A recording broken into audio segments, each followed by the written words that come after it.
Now, from the 10 News Communication Center, this is 10 News live at 5. He survived one of the worst episodes of World War II. Now, he's using his experience to help those in uniform today.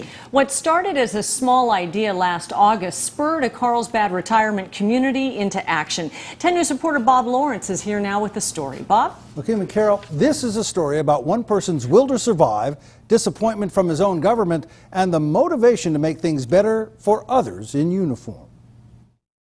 He's in Iraq. He's a staff sergeant. An Army unit in Iraq has a request. Snacks, beef jerky, Slim Jims, Pringles. And Les and Betty Tenney will make it happen. How?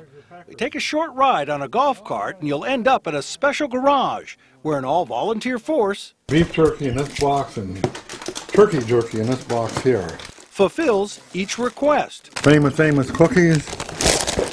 They'll pack it into a box to be shipped overseas. But we're getting a bit ahead of ourselves. Les Tenney was a 21-year-old Army staff sergeant when American and Philippine forces were captured by the Japanese on Bataan in World War II. There were 12,000 Americans that were captured on Bataan on April 9th of 1942. Their captors forced them to a prison camp 100 miles away.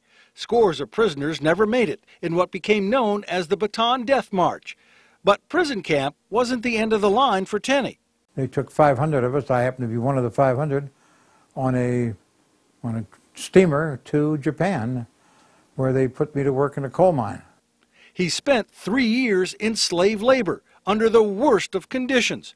Years later, as profiled by Brian Ross of ABC News, Tenney and other survivors sued the Japanese corporations they were forced to work for. But the U.S. State Department essentially negated the lawsuit. Like so many others of his generation, after the war, Tenney began putting his life back together. But he never forgot the feeling of being so far away from home and losing that connection. And he thought the same would be true for those in Iraq. My friends here at La Costa Glen and I decided we're not going to let that happen. We're going to do something about it. So the idea of care packages from home was born. A collection was taken up in the retirement community, which so far has generated some 1,500 packages going out, an average of 40 to 50 a week. It's working better than anybody maybe anticipated. Yeah. It's more work, too. I would say that I average 20 hours a week doing it. But trust me, no one's complaining. We made their life better, but we sure enjoy it. And we've gotten an awful lot out of it.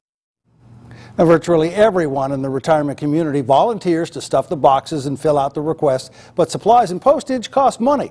Now, this is the North County address and phone number for care packages from home. We'll provide the address on our website, 10news.com, in case you can't jot it down now. And by the way, Tenney's story in Bataan, the lawsuit, the care packages, it's all being put into a documentary by the author of this particular book, and it's called Soldier Slaves, which kind of chronicles, and one of the attorneys in the lawsuit, but it chronicles their remarkable life during the Second World War and now. And that story shows us that if they can do that from a retirement home, what can everyone else do? Absolutely. They just all pitched in, bought the supplies themselves, and started this thing. Good for them. Isn't that great? You bet. You bet. Thanks, Bob.